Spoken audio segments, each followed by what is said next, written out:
Hi friends, இன்றைக்கி என்னென்னு பார்த்துட்டிங்கன்னா எங்கள் வீட்டில் சில்லி செய்கிறேங்க. சிக்கன் 65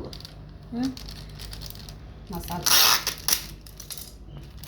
அடுத்து கொட்டிக்கலாங்க. நிறைய இருக்குமோ கீர்த்தி தெரியலிங்க. சாப்பிட்றதுக்கு காரமாக இருக்கு போது குழந்தைங்க இன்னும் கொஞ்சம் எடுத்துக்கோங்க. என் பெரிய பொண்ணுக்கு காரம்னாவே ஆகாதுங்க. சில்லி பொடி கொட்டிட்டு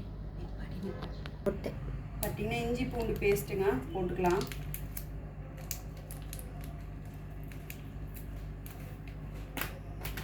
காரமாக இருக்க போகுது.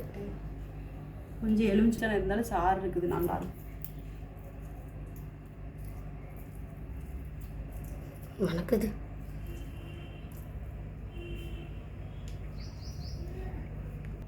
தேவையான அளவு தண்ணி செஞ்சுக்கலாம்.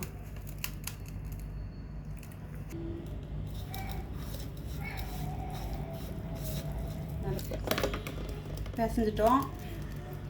பிசைஞ்சதுக்கப்புறம் கறியை பார்த்துட்டிங்கன்னா கழுவி வச்சுருக்கிறேன், அது போட்டுக்கலாம். இதில் என் பொண்ணு லெக் பீஸ் வேணும்னு சொல்லிட்டு வெட்டாமல் வாங்கிட்டு வந்துருக்குது. லெக் பீஸ் வேகுமான்னு தெரியல, ஃபஸ்ட் டைம் ட்ரை பண்ணுறேன். சரி போட்டு பார்க்கலாம்.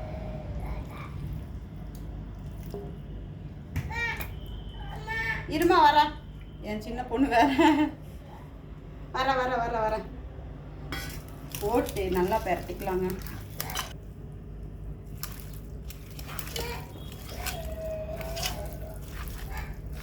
நல்லா போட்டு பெரட்டி, இதுலேயே உப்பெல்லாம் இருக்கும், நம்ம உப்பு போட வேண்டியதில்லை. அதனால நல்லா போட்டு பெரட்டிக்கலாம். காரம் கம்மியாக இருக்க பாப்பா சாப்பிட்றதுனால காரம் கம்மியாக போட்டிருக்கிறேன். நம்மளுக்கெல்லாம் காரம் பத்தாதுங்க, குழந்தைங்க சாப்பிட்றாங்கன்றதுனால காரம் கம்மி பண்ணியிருக்கிறேன். இஞ்சி பூண்டு பேஸ்ட்டில் காரம் இருக்கும்ல, அதனால் இதை வந்து நல்லா பெரட்டி வச்சுட்டிங்கன்னா கொஞ்சம் நேரம் ஊற வச்சிருவோம். ஒரு 10 நிமிஷம் கோடு போட்டிருக்கிறது, அது மசாலாலாம் உள்ளே போகிறோம். அது இன்னும் கொஞ்சம் கூடு போடுங்க. கோடு வேண்டாம், போதும் போதுன்றீங்களா?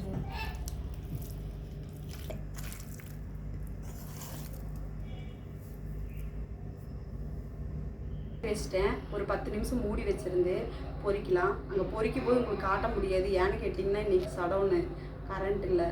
அதனால் வந்து பொரிச்சிட்டு அப்புறம் உங்களுக்கு காட்டுறேன்.